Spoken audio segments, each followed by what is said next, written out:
A crimson dawn spread across the vast expanse of space as the Galactic Empire's warships appeared without warning in the orbit of Eden Prime, Earth's largest and most advanced space station.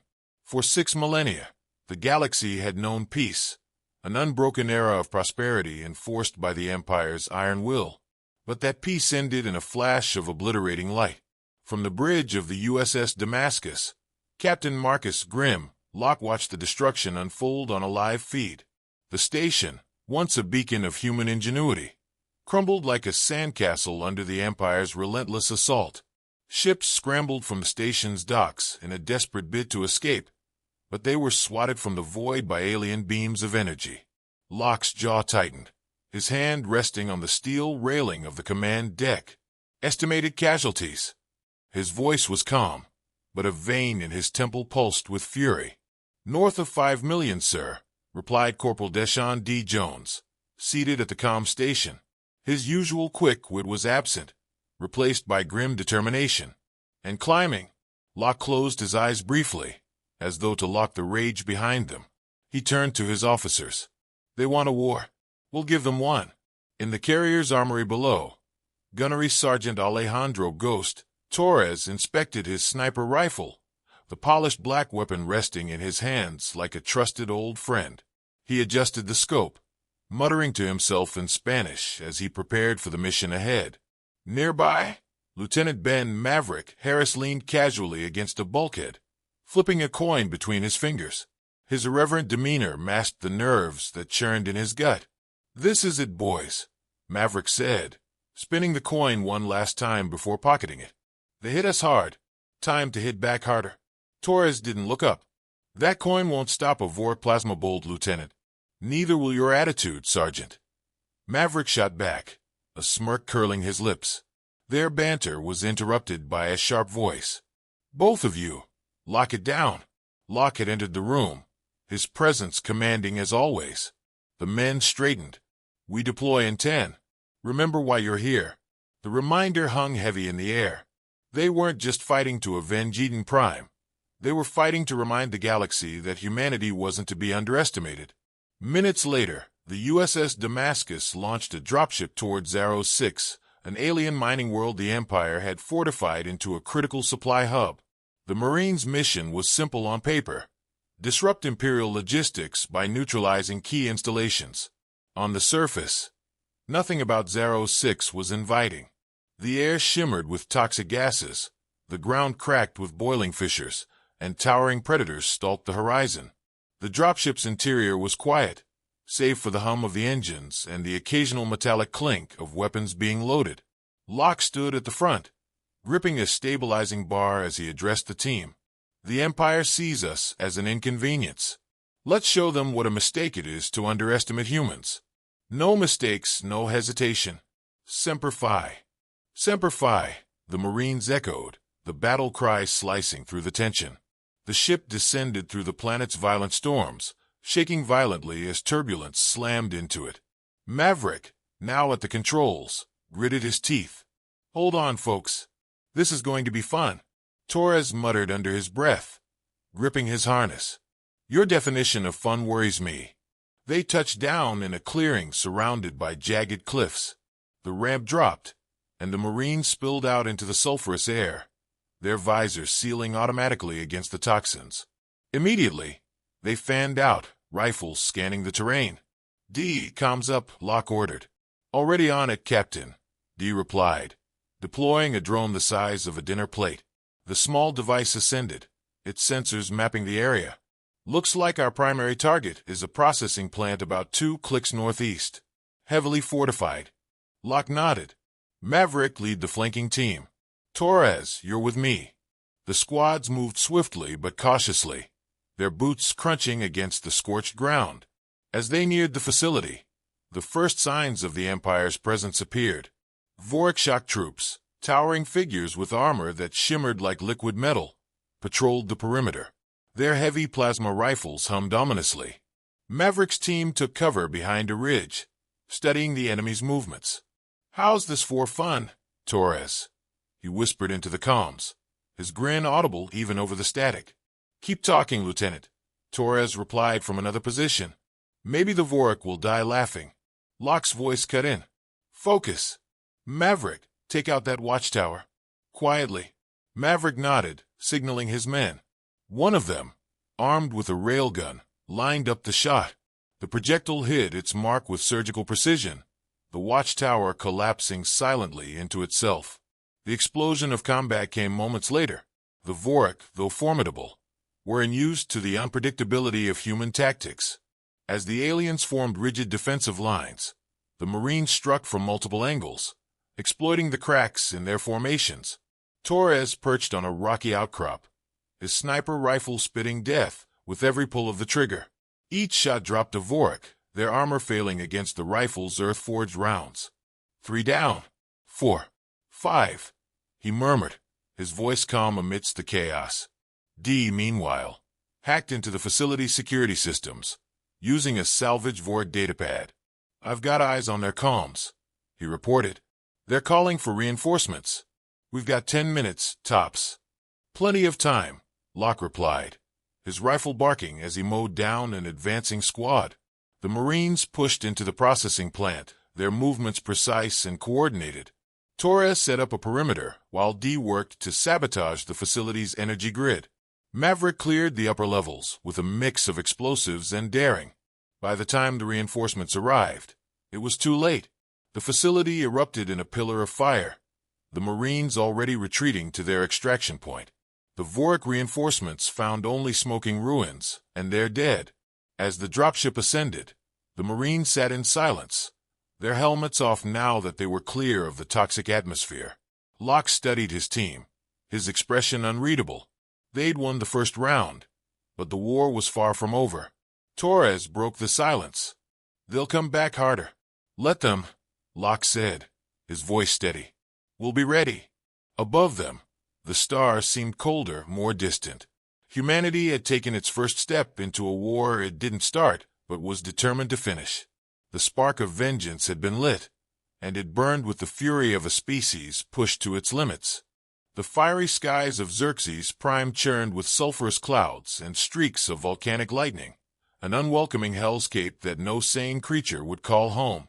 Yet in the heart of this chaos lay an Imperial command base, its spire-like structures stabbing into the polluted heavens, its energy shields flickering like an insect's carapace. The base was critical to the Empire's fleet coordination, and its destruction was now humanity's singular priority. Captain Marcus Locke stood at the edge of the cliff, overlooking the target. The ash-laden wind tore at his armor, but his eyes stayed fixed on the structure below.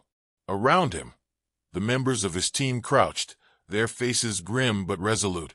This base coordinates the Vorlev dreadnoughts, Locke said, his voice low and steady. If we don't take it out, Earth and the colonies are finished. Lieutenant Ben Maverick Harris adjusted the makeshift visor strapped to his helmet, a piece of cobbled-together alien tech that shimmered faintly in the gloom. And I assume walking in and asking them nicely isn't an option. Gunnery Sergeant Alejandro Ghost Torres smirked faintly as he checked the modified plasma rifle in his hands. Feel free to knock on the door. We'll wait here. Locke ignored them, turning to Corporal Deshaun D. Jones, who was hunched over a tablet, its interface blinking with crude but functional alien symbols. What's our window? Not long, D replied, his fingers dancing across the screen. I managed to crack their comms enough to plant a few false signals. The base thinks there's a seismic event brewing to the south. Should keep them distracted for 20 minutes, maybe 30. Good, Locke said, his voice carrying the weight of finality. We move now. The descent to the base was treacherous. Razor-sharp obsidian rocks jutted from the ground, and streams of molten lava carved unpredictable paths through the landscape. The gravity, 1.5 times Earth's, turned every step into a slog, and the oppressive heat pressed against them like a living thing. Remind me again why we couldn't pick a planet with, I don't know, grass. Maverick grumbled, leaping over a narrow lava flow with practiced ease. D, trailing behind with his pack of tech gear, muttered, grass doesn't hide an alien command center, genius. Torres stopped suddenly, raising a fist. The team froze, their weapons instinctively raising. A Vorik patrol emerged ahead, their towering forms shimmering in the haze, plasma rifles scanning the terrain. Locke gestured silently, directing the squad into defensive positions. Maverick's fingers brushed the detonator on his belt, but Torres shook his head, sighting in with his sniper rifle. One shot, then another. Dropped to Vorik before the others could react. The Marines moved like shadows, dispatching the rest with brutal efficiency. "They're starting to smell us coming," Torres muttered as he slung his rifle back over his shoulder. "They can smell all they want," Locke replied. "They won't stop us." The team pressed on, finally reaching the outer shield barrier of the command base. The shimmering field buzzed faintly, a wall of energy that seemed impenetrable. Dee knelt, pulling a cylindrical device from his pack and attaching it to the field emitter. "This will short out the shield for about 5 minutes," Dee said, his voice tight. "After that, we're going to have company." Locke nodded. "We don't need 5 minutes. Just one." The shield flickered and fell, and the Marines surged forward, their boots pounding across the charred ground.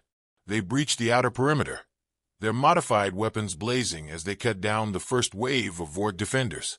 The aliens, for all their size and power, were ill-prepared for the sheer ferocity of human tactics. The interior of the base was a labyrinth of corridors and alien machinery, the air thick with a metallic tang. Dee worked quickly, hacking into terminals to guide the team toward the central control room. The Vorik's technology was advanced but rigid, designed for efficiency, not adaptability. It was a flaw Dee exploited with ease. "Left turn here," Dee called, his eyes locked on the map projected from his tablet. "Then straight down the main hall. Control room is at the end." The team moved with precision, covering each other as they advanced. Vorik reinforcements poured in from side passages, their plasma bolts scarring the walls, but the Marines held their ground. Torres took point, his plasma rifle barking with mechanical precision, while Maverick rigged a series of mines to cover their rear. They reached the control room, its massive doors sealed with an alien locking mechanism. Dee stepped forward, pulling a series of tools from his pack. "Can you crack it?" Locke asked, his weapon trained on the corridor behind them. "Does a bear?" Dee started, but the sound of approaching Vorik cut him off. "Yeah, I can crack it. Just buy me time." Locke and Torres set up defensive positions as Maverick activated his last set of mines, the charges thudding into place on the walls. The Vorik arrived moments later, a tide of armored bodies filling the corridor. "Hold the line," Locke barked, his voice cutting through the chaos. The Marines unleashed a storm of firepower, their rifles and stolen plasma weapons carving through the enemy ranks. The Vorik pressed forward relentlessly, their heavy armor absorbing hit after hit, but they couldn't match the Marines' coordination and grit. "Doors open," Dee shouted, ducking inside the control room as the final lock clicked open.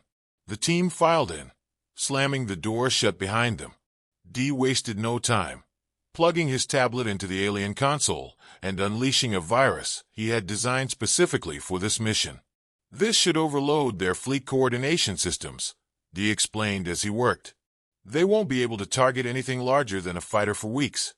"Good," Locke said, watching the door as it shook under the impact of Vorik plasma bolts. Dee finished his work, the console sparking violently as the virus spread. "We're done. Let's get out of here." Maverick grinned, pulling a remote detonator from his belt. "On our way out, I've got one last gift for these guys." The Marines retraced their steps, fighting their way back through the base as the Vorik pursued them. Maverick's mine slowed the enemy advance, and Torres's sniper fire picked off stragglers with unerring accuracy. As they emerged back onto the hellish surface of Xerxes Prime, the ground trembled beneath their feet. Maverick looked back at the base, his thumb hovering over the detonator. "Say goodnight," he muttered, pressing the button. The base erupted in a massive fireball, the shockwave sending molten rock and ash cascading into the air. The Marines didn't stop to admire their handiwork, sprinting toward their extraction point as Vorik reinforcements closed in. They reached the dropship with seconds to spare, its engines roaring as it lifted off, leaving the smoldering ruins of the base behind. Inside, the team sat in exhausted silence, their armor scorched and their faces smeared with grime. Locke looked around at his men, a faint hint of pride breaking through his stoic demeanor. "They'll know better than to underestimate us now," he said quietly. Torres leaned back against the wall, his sniper rifle resting across his lap. "Yeah, but they'll hit back harder." Locke nodded. "Let them. We'll adapt." The cold vacuum of space stretched endlessly beyond the viewports of the USS Damascus, now stationed near the shattered remains of Eden Prime. Every soldier aboard felt the weight of what had been lost. Millions of lives, a symbol of humanity's achievements and their unshakable belief in peace. But in the silence of despair, anger burned hotter. Captain Marcus Locke stood on the bridge, his face a mask of focused determination. The Vorik fleet was moving, their flagship Morgoth heading toward Earth with the kind of grim inevitability that defined an empire built on dominance. This was no longer a battle of strategy. It was survival. Humanity's last stand. "Status on the payload?" Locke asked, his voice calm despite the storm brewing inside him. "In place and ready for deployment," replied Lieutenant Ben Maverick Harris from the weapons console, his usual cocky smirk replaced by an uncharacteristic seriousness. "But getting that close to the flagship? That's a suicide run, sir." "We don't get that close, Lieutenant," Locke replied, his gaze fixed on the hollow display of the Vorik fleet. "We deliver it." In the hangar below, Gunnery Sergeant Alejandro Ghost Torres inspected the final modifications to a captured Vorik gunship. Its sleek, insectal design had been retrofitted with human ingenuity. Plasma conduits rerouted, armor plating reinforced, and a nuclear payload welded to its underbelly. Torres ran his hands over the weaponized monstrosity, like a sculptor appraising his work. "D," he called over his shoulder, "you sure this thing won't blow up as soon as we start it?" Corporal Deshawn D. Jones rolled his eyes, his hands buried in the gunship's console. "Would you relax, Torres? This baby's running smoother than a Cadillac." "Cadillacs aren't supposed to carry nukes," Torres muttered, slinging his rifle over his shoulder. The final preparations were made quickly. Locke, Torres, Maverick, and D would take the gunship directly into the heart of the Vorik fleet, while the USS Damascus and its remaining forces staged a diversionary assault. The plan was as dangerous as it was simple: distract, penetrate, detonate. Minutes later, the crew assembled in the cramped interior of the gunship, the walls humming with borrowed alien power. Locke stood at the front, his eyes scanning the team. "This is it," he said, his voice steady but heavy with purpose. "The Vorik think we're just a nuisance, a species too primitive to pose a real threat. Let's show them what happens when you push humanity into a corner." "Semper Fi," Torres growled, his grip tightening on his weapon. "Semper Fi," the others echoed, the words more than a battle cry. They were a promise. The gunship launched from the USS Damascus, slipping through the chaos of the fleet's assault. Human ships darted through the black void, their weapons hammering against the Vorik's superior defenses. The Vorik returned fire with brutal efficiency, their plasma beams slicing through the darkness. Inside the gunship, tension crackled like static. D worked furiously at the console, overriding the Vorik fleet's security protocols to mask their approach. "I can get us through the outer defenses," he said, sweat beading on his forehead. "But if they scan us too closely, we're toast." "Then let's make sure they're too busy to notice," Maverick said, flipping a series of switches. The gunship's stolen plasma cannons roared to life, ripping through a smaller Vorik frigate that strayed too close. "That'll wake them up," Torres muttered, gripping the controls of the rear turret. The flagship Morgoth loomed ahead, a gargantuan vessel bristling with weapons and armor. Its hull gleamed like black glass, and its sheer size dwarfed even the largest human battleships. "Target in sight," Locke said, his voice a razor's edge. "D, get us in." D's fingers flew across the console, his mind racing as he bypassed alien firewalls and redirected scanning protocols. "Almost there. Just keep us steady." The gunship weaved through the defensive grid, skimming dangerously close to the Morgoth's hull. A patrol cruiser caught sight of them, firing a barrage of plasma bolts. The gunship rocked violently, alarms blaring as D shouted, "We're hit, but we're still flying." "Not for long if we stay out here," Locke snapped. "Torres, cover our approach." Torres unleashed a storm of plasma fire from the rear turret, shredding the pursuing cruiser's shields before Maverick finished it off with a well-placed missile. "Scratch one," Maverick said, a grim smile tugging at his lips. The gunship reached the flagship's hangar bay, its thrusters straining as D forced the landing protocols. The moment the ship touched down, the team disembarked, weapons ready. Vorik guards swarmed the hangar, their towering forms cutting an imposing silhouette against the harsh lighting. Locke didn't hesitate. "Engage!" The hangar erupted into chaos. Plasma bolts and ballistic rounds filled the air as the Marines fought their way toward the core of the ship. Locke moved like a man possessed, his rifle precise and unrelenting. Torres covered their flank, his sniper shots cutting down Vorik before they could regroup. D scrambled to access the ship's central systems, using his tablet to guide them through the maze-like corridors. "We're close," he shouted over the din of battle. "The reactor's just ahead."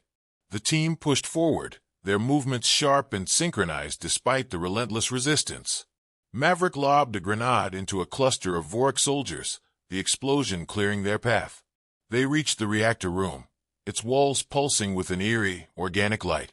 D sprinted to the control console, connecting his tablet to the alien system. "Setting the nuke to detonate remotely," he said, his voice tight with concentration. "We'll have 5 minutes to get out once it's armed." "Make it 3, Locke ordered. "We're not giving them time to disarm it."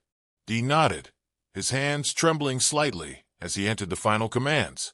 The reactor's hum intensified, a low, menacing vibration that seemed to shake the entire ship. "Done," D said, stepping back. "It's armed." The team turned to leave, but a deafening roar stopped them in their tracks. A Vorik commander, easily twice the size of its soldiers, stood in the doorway, plasma blades crackling in each hand. "You dare defile the Morgoth," it bellowed, its voice a guttural snarl. Locke stepped forward, his rifle raised. "We don't just defile, we destroy." The commander charged, its blades slicing through the air. Locke fired, but the Vorik's armor deflected the shots. Torres and Maverick flanked it, their weapons blazing, but the alien moved with terrifying speed and precision. D darted past the chaos, reaching for his pistol. He fired at a weak point in the commander's armor, a small gap near its neck. The alien staggered, and Locke seized the opportunity, plunging his combat knife into the exposed flesh. The commander collapsed with a guttural roar, its massive form crashing to the floor. "Let's move," Locke shouted, his voice cutting through the silence that followed. They sprinted back to the gunship, the ship's structure shuddering as the reactor prepared to go critical. The Vorik swarmed the hangar, but Maverick's final grenade cleared a path to the ship. The gunship launched just as the Morgoth began to disintegrate, a blinding explosion consuming the flagship. In the silence that followed, Locke sat back in his seat, his chest heaving. Around him, his team shared weary but triumphant looks. They had done the impossible. As the gunship sped away, the debris of the flagship scattering into the void, Locke allowed himself a rare smile. "That," he said, "is what happens when you pick a fight with humanity."